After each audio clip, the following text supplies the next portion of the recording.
Why do proxies have such a bad name?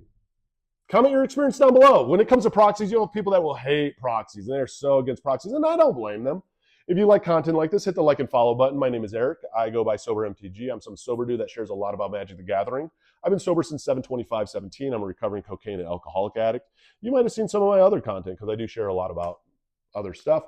But this is my Magic the Gathering channel, and I love to share with you on my thoughts and feelings on Magic. And when it comes to proxies, proxies have a very negative kind of stigma in some ways to them. I'm very pro proxy.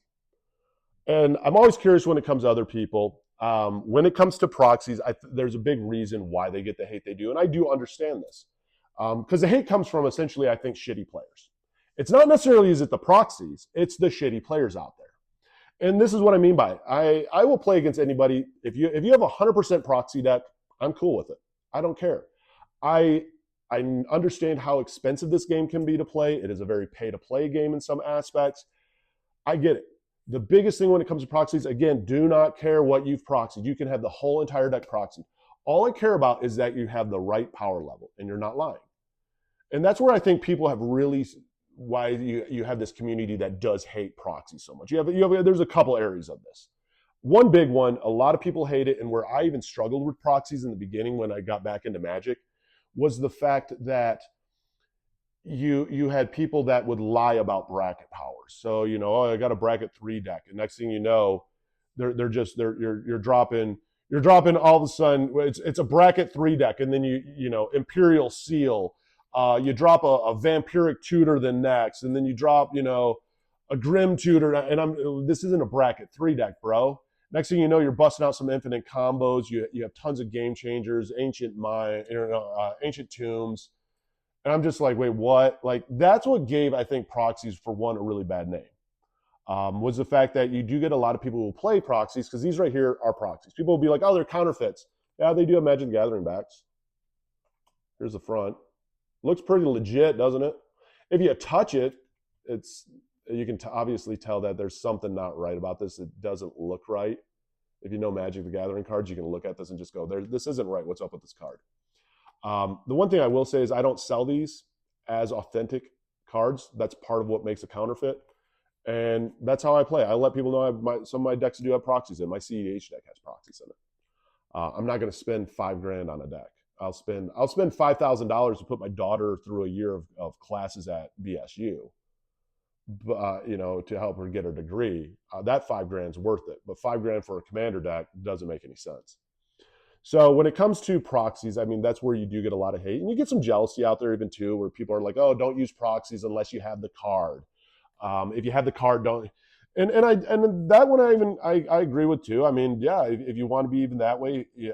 I have heuristic studies. I have three heuristic studies. I have 2 from Final Fantasy, and I have 1 from,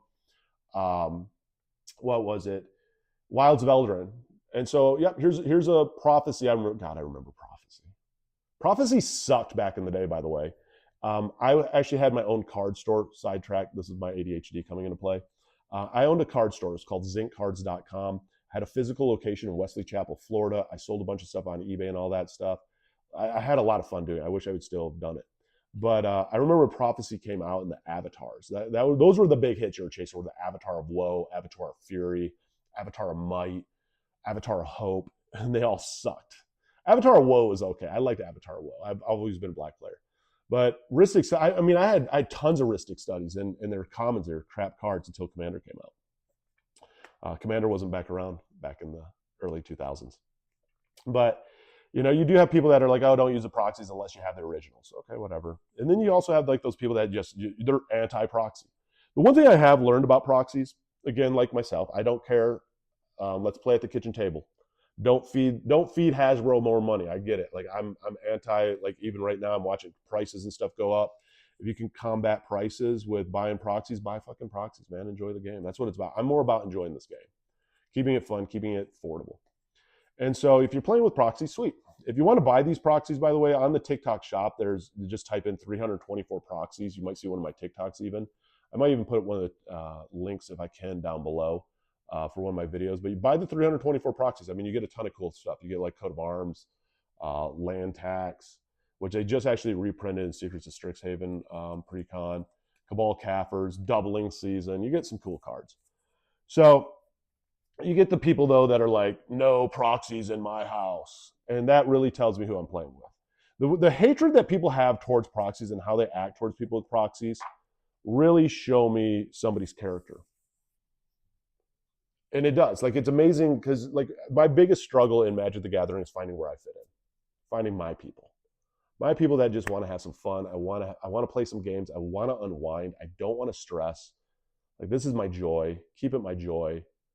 And just be honest about what bracket you're playing. Be honest about what you're playing. Like, let's keep it fun. Let's keep it affordable. I get the money factor out there. And people are like, well, somebody's playing with a guy's credit. Good. If you're playing a bracket 4 decks and you're all playing bracket 4, and they want to put in a guy's cradle, have them put in a guy's cradle. Just because they're not going to go spend the $1,000 or whatever on the card, who gives a shit? The one thing I will say is that I've met some people that have horrible, like me. I'll use me as an example. I am not the best player at all in the world. You could give me a CEDH deck and I have trouble with it. Like, I have to really kind of almost have wrote out what my win cons are and stuff. I have a lot of like difficulty, probably because I have permanent brain damage in some sort of way from fucking cocaine that I did. And so I can have a CEDH deck and I could probably lose to a bracket 3 or a bracket 4 deck with a CEDH deck, because I'm going to miss some of the things. I'm not going to be that far ahead, who knows what. Versus somebody who doesn't have the money but has the ability. I don't think money should hold people back from having the ability to be phenomenal. That they can read players, they can read players' body languages, they can read the cards, they can be 5 steps down the road. I mean, skill level shouldn't be dictated by money, I don't think, in this game. That's my opinion. But you do have a lot of people out there who, I don't know, man, just the negativity towards proxies, I mean, I get it, but I don't get it, because this is all about having fun. I mean, that's why we all got into Magic, was just having fun.